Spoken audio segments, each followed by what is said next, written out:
Alright, everybody, so welcome to our lesson for December 11th, Hoover Responds to the Great Depression.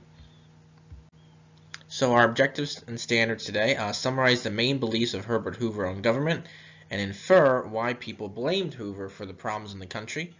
And take a moment to look at the standards there if you would.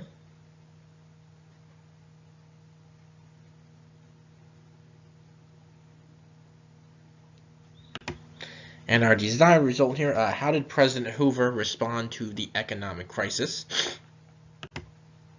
So to help reassure the country, after the stock market crashed, Hoover tried to tell Americans to remain calm and hopeful.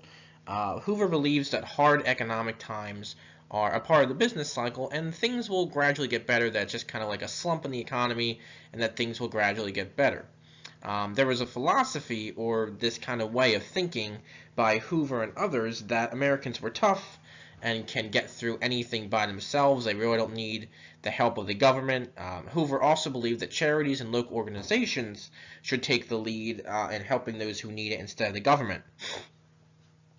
There were also, it wasn't just an opinion of the government, but there were also Americans that believed that they should take care of themselves and their families and that they don't need the government's help in certain times.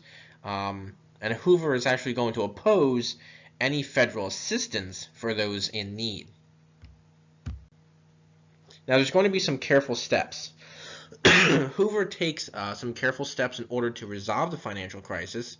One of the things that he does is he calls together the leaders of banking, business, and labor.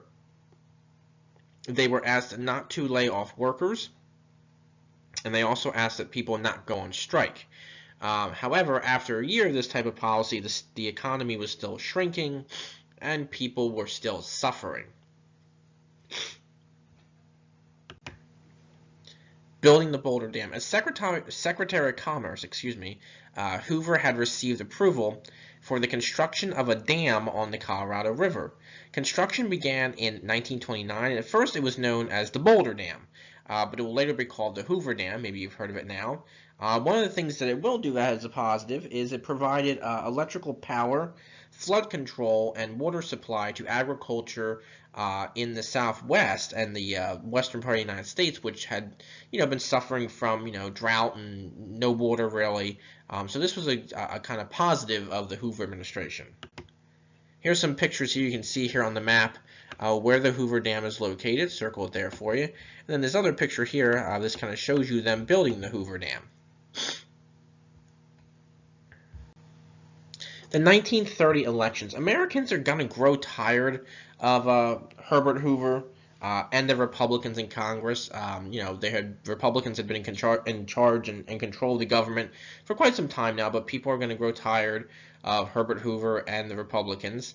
And in the 1930 elections, Democrats are going to take control of the House of Representatives, and Republicans are going to lose power in the Senate as well. Okay.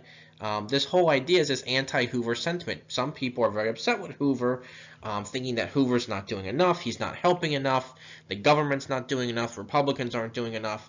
So this anti-Hoover sentiment begins to spread throughout the country.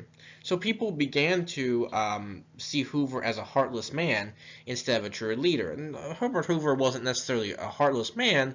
It's just that he had different policies and different beliefs about, how the functioning government and how people should take care of themselves in times of crisis than majority of Americans did at the time.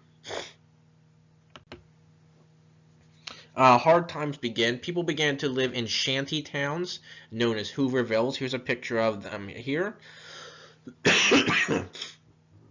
But the hard times were just beginning for the American people. So even though in 1930 many people felt like maybe the economy would get better, it's only going to get worse and worse. And more people are going to suffer, unfortunately, during the Great Depression.